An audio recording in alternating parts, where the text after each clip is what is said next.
I'm John Rickard. We're standing on the edge of Ennerdale water on a rather lovely little knoll, and I'm one of the Wild Ennerdale volunteers. I've been volunteering with Wild Ennerdale for 10 or 11 years now. Normally we volunteer once a week. At the moment we're on furlough, so to speak, as volunteers, but we have a Tuesday volunteer party and we always meet up at the same space and then get sent off somewhere in the valley to do the task of the week. So it probably amounts to about 500 volunteer sessions over the course of 10 or 11 years, I think. My volunteering here has involved a lot of rewilding of the valley, tree planting, fence removal, a lot of footpath work, bridge work. We've been creating a wetland environment by building little turf dams, bridge repairs, bridge replacements, archaeological surveys. We found some very hidden archaeology and spent a long time clearing clearings out of the depths of the forest, which was very satisfying. Ennerdale has a huge amount of medieval archaeology that survived intact because it's never been developed. So one of our volunteer things is to do regular surveys of the archaeology, try and find the more obscure sites, see if they actually exist, because we have a big survey. But it's an academic survey. They took all of the existing records of archaeology and put them in one book. And unfortunately, if two different people had found the same thing and put it in different places, we have them twice. So one of our jobs is going through to find out how many things are real.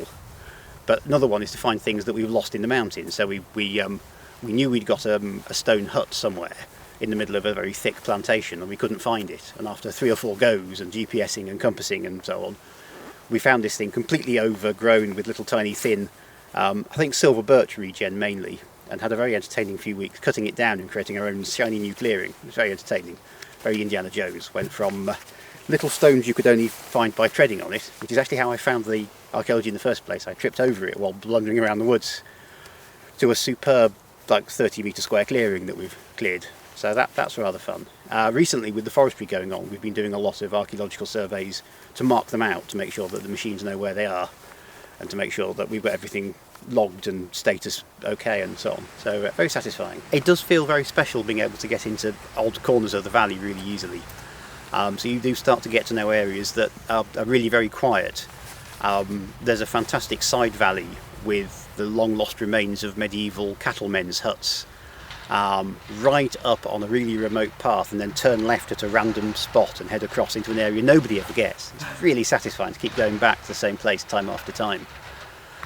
Bits into the depths of the forest where really nobody goes apart from maybe the odd forester, but we've got something we're looking after in there, so you end up following old fence lines and looking for the marker we left years ago to go up the hill to find the space and whatever it is we've mislaid. Well, the shearlings we monitor each year are of medieval cow herders' huts, sort of summer pasturing. And I think it's just the feeling of somebody was living in such a high, remote, cold, wet, windswept place. Even in midsummer when we go there, it's often blowy and cold and frankly miserable. But there's these whole really ancient remains that are just lines of stones in the ground almost. And then somebody's built a sizable sheepfold just a little bit further up. And then even further up, somebody's built a tiny little shelter complete with a chimney up against the crags. We've no idea why it's there. I think the general consensus is illicit whiskey distillery, little still. But they built a nice little stone wall, and up against the crack there's a proper little chimney breast, and really, really well built, and no obvious other purpose to it. It's far too small to be anything practical. But this idea that there's that area's been known and lived in for unknown hundreds of years. It's rather fascinating to sort of wander and explore. Well, it's interesting thinking that how different the valley could have been if some of these communities had survived. I think that always comes to our mind, that just past the end of the lake was a medieval cattle farm, and if that medieval cattle farm had turned into a proper later on village, we'd have a totally different valley. So it's interesting to think about how industrial it might have looked in places with the iron workings and smelting and so on, and how populated it might have been at one point. So how close in a way it came to being another Buttermere. But it's interesting that how empty it is makes a big difference to what we can do as a project. So I think if it was more populated and we hadn't lost the people, we'd be a lot more restricted. So in a way it's, like I said, a relief they're not there anymore. But no, probably not the right thing to say. Getting up to Black Sail is the big privilege, to be right at the head of the valley, which is such a difficult place to get to normally, but to get there with a purpose and an excuse is really good. I think Black Sail's a favourite spot for a lot of the volunteers actually. We're always very keen if there's a choice. You can see very quickly that Black Sail project wins every time. Never mind what the job is, it's the location that does it, being up there and surrounded by the crags, and particularly getting there in midwinter when it's too snowy really to do it any other way, and having the privilege of being able to get up and see somewhere wild and remote like that is fantastic.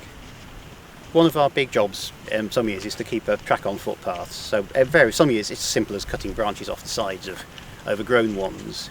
The Liza path we tend to maintain quite a lot, which follows the river further up the valley, and that needs a lot of work on overgrown trees, swampy bits that need repair, and steps that need building, or drains that need fixing, and so on. And going up the side of Pillar, we've been helping the national park put in a proper rocky staircase, which has been quite a task. I'm not a massive fan of drops. I really love being up a mountain. So top of Scarfell Pike, great. Halfway up Striding Edge, not happening, is basically my thing. It's the difference between things you can fall down or things you can fall off. Yes, I think we'd like to think that people are going to be able to get in and explore more of it and get to know the valley, the bits of the valley we've found, rather more than just being stuck on the old forestry tracks, which when I used to come here on holiday was the valley bottom was just forestry, so you could walk up and down the forestry tracks or up or down one or two strictly limited routes. So now things are much more open, and you can see where the little crags and little bits of interesting stuff are. It's fascinating to see the difference. Well, I would like to think in 10 or 20 years we'd have fewer Sitka spruce left, so a lot more forest cleared, much more of a mix, I would like to think, of regenerating natural local woodland and open spaces. Ideally, I think I'd like to see perhaps more footpaths, more accessible bits that we know about and people don't get to, but also more as accessible at least as it is now, so people are still getting in and getting up the valley, and it's not become a little private rewilding reserve, which I think none of us want. But yeah, more variety, more mix of landscape, less forestry plantation, more open space, more deciduous trees, perhaps more wild river base, so hopefully more wetland. I think if our beaver reintroduction project works, we'd hope to see some proper beaver dams and proper wetlands developing down in the middle of the valley. I think the beavers are going to be fantastic in Ennerdale. It's just the right sort of place to have them. It's big and it's wild, and they can't easily get out. There's a lot of interesting, suitable areas down here that could easily be transformed by them. I think having the beavers up in the upper valley would be a really nice addition to the area, really. Hopefully next year or two with a bit of luck. I must admit I'm more interested in the volunteering side than the ecological side in some respects. It's nice to see how our projects work. It's nice to see the impact that the wetland has had. But really, I'm more enjoy it because it's fun playing in the water. So we get to build little earth dams and watch them filled with water, and it's like playing on the beach, really, but with an adult serious purpose. So we have an excuse to do it. One of the strengths of our volunteer group is that it does feel like a group of friends. That actually, yes, it's a lovely community feel. You know everybody. We meet up so often that you know each other. You can make regular jokes. We have lovely support from the Wild Ennerdale itself, and Rachel and the Forestry Commission and National Trust people turn up and give it a real feel of a proper group instead of just like a scattering of like once a month volunteering. It doesn't have that same feel. And fantastic Christmas meals and sort of a social side to it. It's very good. So it's a very entertaining group to be in. I think it's had a lot of positive effects on a lot of people's sort of state of mind and physical health as well. It's very handy on both. And it's good to come out and do something physical and productive and something you can see the results of very quickly sometimes. I think Ennerdale and having access to Ennerdale as a volunteer is essential to my life in the lakes. Having moved up just before starting volunteering, it's one of the things that's got me out into the mountains and has got me meeting people. So having a little bit of the lakes that feels like it's ours is a real boost, a real bonus. It's a fantastic sort of thing to have.